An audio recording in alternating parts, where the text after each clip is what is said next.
以後有冇合作機會？冇噶啦，點都唔會有嬲噶。你亦都睇到個人啊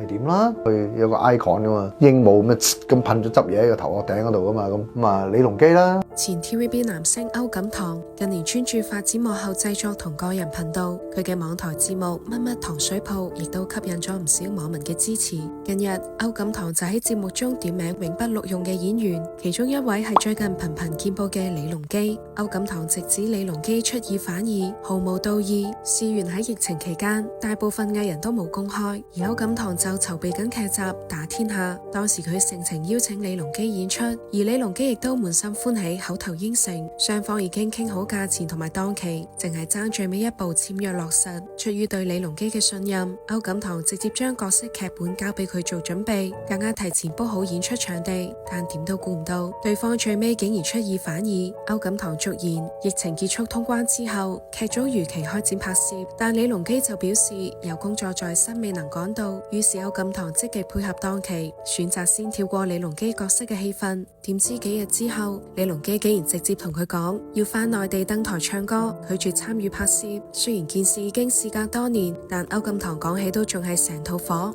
佢以製作人身份怒斥李龍基毫無道義可言，淨係顧住眼前利益，因此決定永不合作。同時歐錦棠亦都檢討自己嘅疏忽之處，認為未有及時簽約落實，埋低對方出爾反爾嘅伏筆。